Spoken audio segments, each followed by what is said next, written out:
game is what we'll all wait for. I mean, everybody's watching for the same thing. I mean, every fan and everybody else is just, are they going to compete at a really high level? Are they going to battle? Are they going to talk more? Are they going to play with more energy? If they do, we're all going to be really happy. Winning will take care of itself. Right now, it's not even about that. It's just that you watch it, are they competing at a higher level? You mentioned maybe you put in some things, specific things too early for this group when effort was a question. So what's the focus been this week? Has it been any specific stuff or more just trying to push them and get more out of them? Just to make them aware,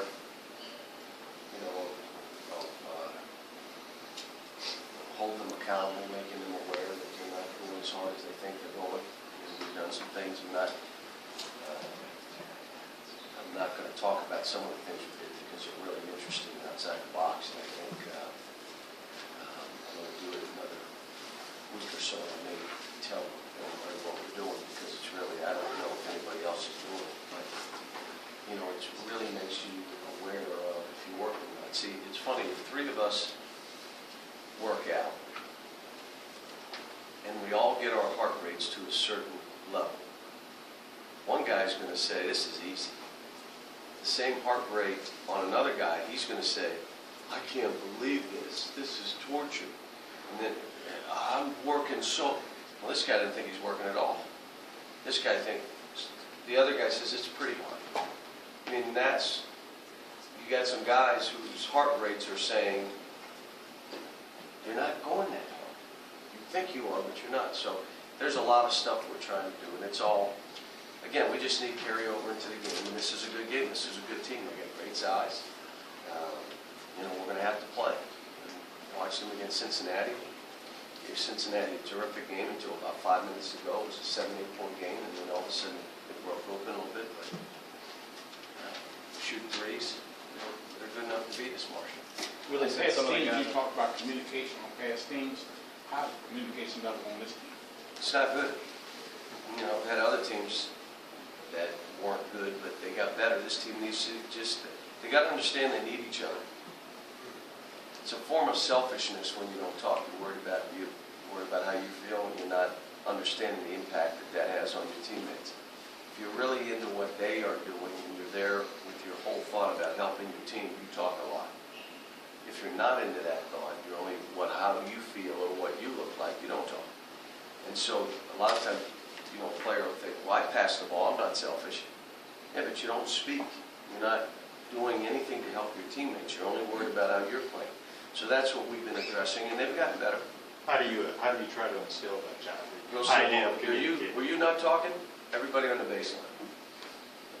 You didn't talk again? All right, on the baseline. Put him on the other team. It doesn't matter which team he's on. If he doesn't talk, we're running. So both sides of the road? Yeah. Put him on the other team. Doesn't matter. You're not going to talk over there. We're going to run. Doesn't matter what team he's on. Now, if he's in the game doing this, I'll take him out. It's not solving the issue here. Say something to him. Trying to do some things to empower them a little bit. If they defend and rebound and steal and block, what goes on offensively. Because at some point, this has got to be their team. And so we're trying to do some of that. But the biggest thing is just compete battle. And we're all going to see it. I mean, there's no question. Everybody's watching. Is the guy really battling and diving and competing? Or is his head down and is he act sad and tired? And it's not just one guy now. I mean, it's a bunch of guys. So hopefully we're breaking through. I've been pleased with what we've been doing, though. We've been going early in the morning and ending at dinner time every day. So it's like they're putting in a full day. Can you talk about them being there for each other the whole of this week, helping that they're together at dinner and together all the time? Well, and they're eating right, so now all of a sudden they're gaining weight. They're getting energy back.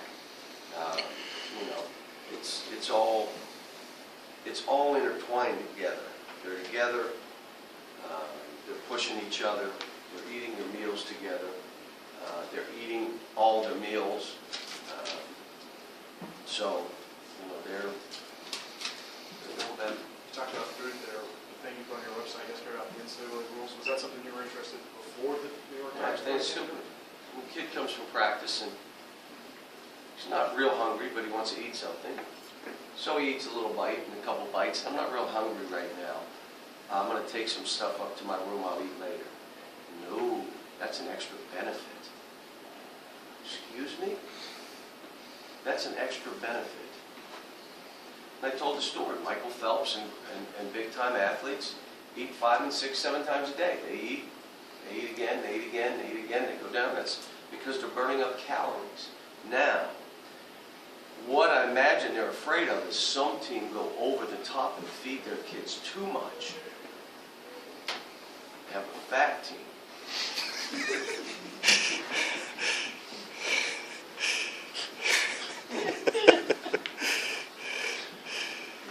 What'd you check on, Jerry? Did you check on it up there? Yeah, 2,500 calories.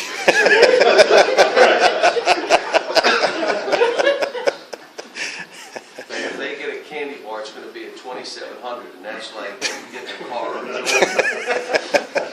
That Willie was saying they're eating plenty, that it's not an issue Now, pertaining to now, them.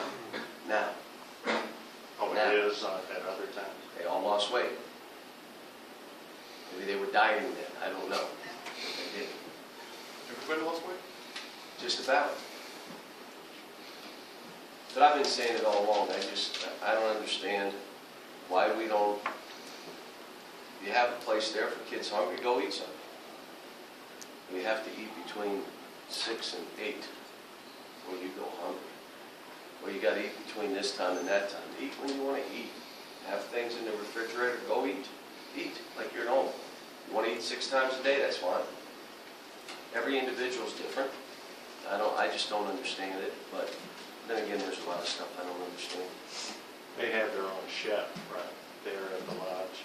They have a cook that has been with them, cooks with them, and my deal is you got a kitchen there. Why wouldn't you put stuff where they could eat it whenever they want it?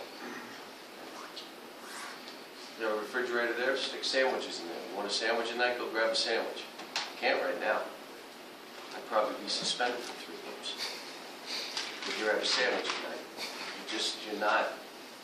It's folks, it's not smart. And why do you think they have that rule about food? Jerry, why do you think they have it? Level playing field. There's a school that couldn't afford to feed their guys like that, so you're not going to feed your guys. Whether they need it or not, it's not what this is about.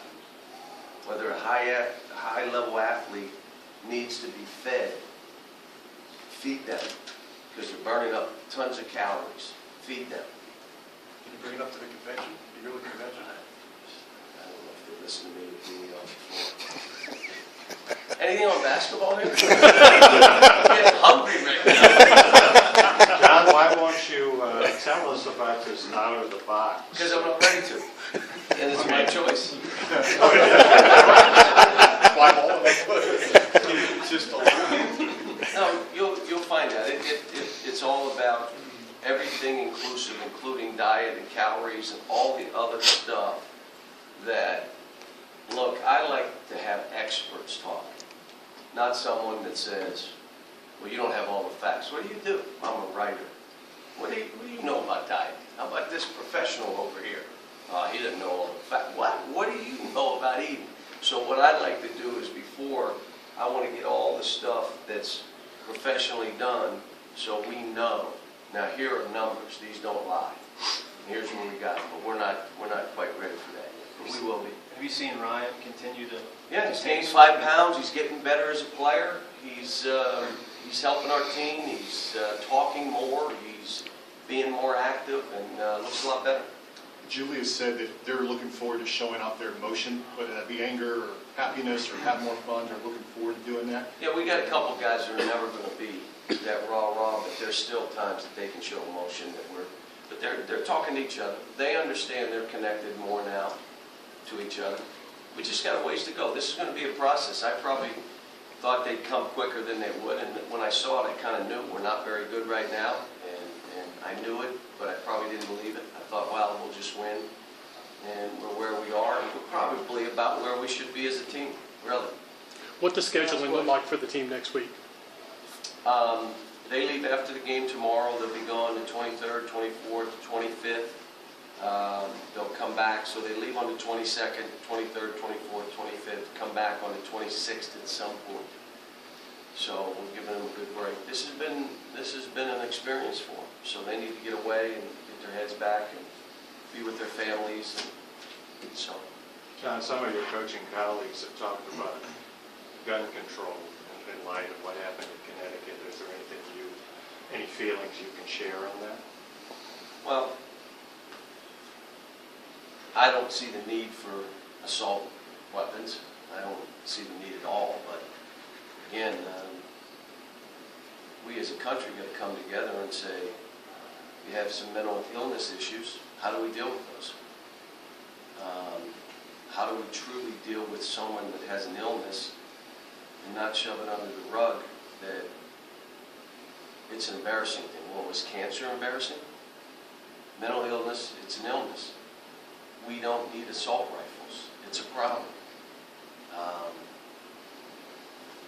Maybe it's video. I don't know. I mean, it needs to be a dialogue of how do we come to grips with this. And if we don't, I think we've got a lot of bullheaded people. And if it were their child, I think they'd act. I think if everybody just looked at this issue, whether it was the mental health issue, whether it's we need to cut mental health spending, okay, what if that were your child in that room? Whether it's gun control, we don't need it, I need my assault rifles. What if it was your child in that room? How would you feel right now? Would you feel the same way? I think if we took it and looked at it that way, I think people would deal with it different and we'd come to terms. It's happening too much now. Thanks. Thanks. Thanks, John.